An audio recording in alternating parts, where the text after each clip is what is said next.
There's a particular kind of exhaustion that high-performing leaders carry. It's not the exhaustion of incompetence. It's the exhaustion of someone who's highly capable, genuinely committed, and operating inside a model that was never designed to sustain them long term.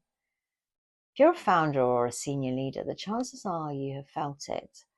Not always loudly, but softly in the background.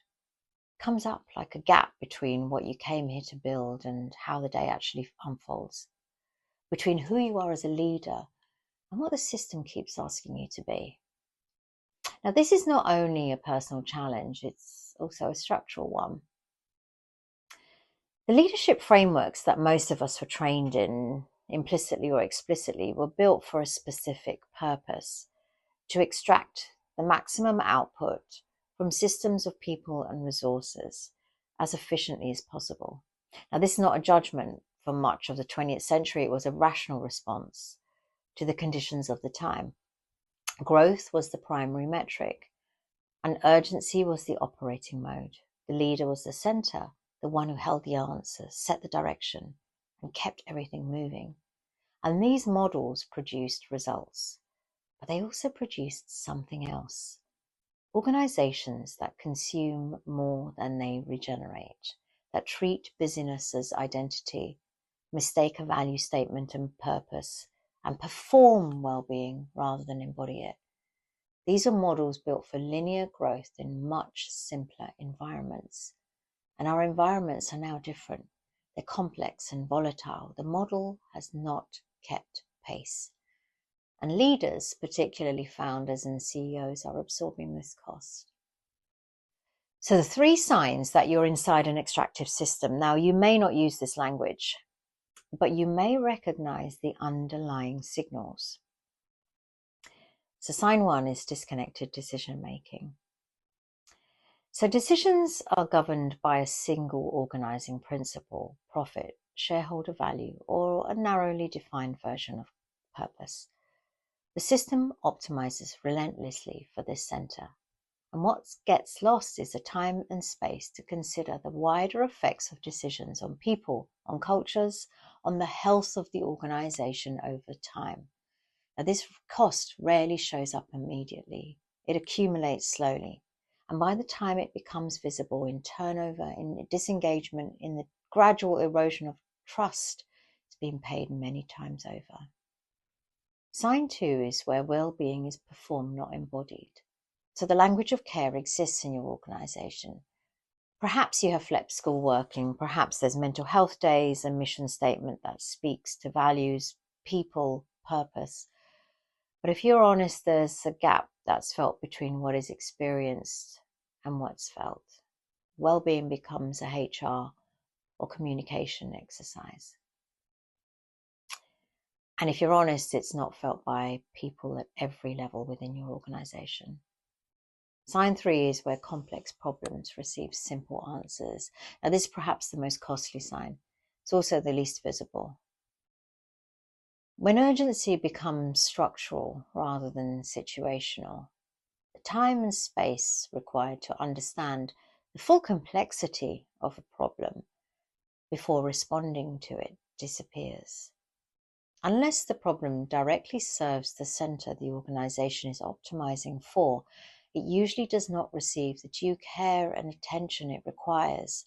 Decisions get made with the information immediately available, not only the big strategic ones, but the everyday ones, the performance conversation handled in 15 minutes, because that's all the diary allows. The team communication sent quickly, because the week is full.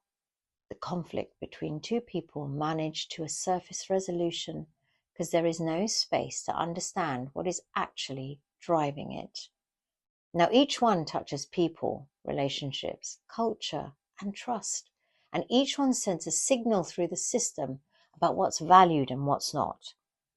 Organizations are not simple systems. They are living, interconnected ones. And one decision at any level does not stay contained.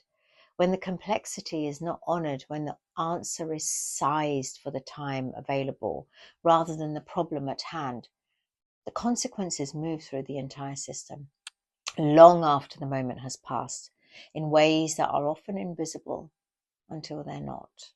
And every problem gets the answer the system has time for. And in an extractive system, that is almost never enough. Now, these are not failures of character. They're a predictable output of model that was never designed to do anything other than extract. Now, here's something worth naming. The leaders who feel the strain of this most are the ones who care the most. If you are leading with genuine purpose, if you are holding both commercial sustainability and the well-being of your people, you are likely absorbing the tensions that extractive models were designed to ignore. You see what the system costs. You feel the gap between your values and your daily decisions. You carry the weight of both. And this is not weakness. It's a form of awareness. And it's precisely the leaders who have developed that awareness who tend to arrive at the question, is there a better way to do this? The exhaustion you are feeling is not evidence that you are not cut out for this. It is evidence that the model is not fit for purpose. It has served its time. Extractive models are failing leaders not because leaders are fragile, but because the models themselves are brittle. They were built for a world of relative stability and simple cause and effect. The world most leaders are navigating now is neither of those things. Complex systems require something different. What is required instead is a different foundation, one that begins not with systems and structures, but with the leader, with the inner capacity, the self-awareness and the clarity of purpose that can hold complexity without being consumed by it. This is what regenerative leadership is, not a new framework to add to the existing load, but a fundamentally different way of understanding where leadership begins and what it is trying to do.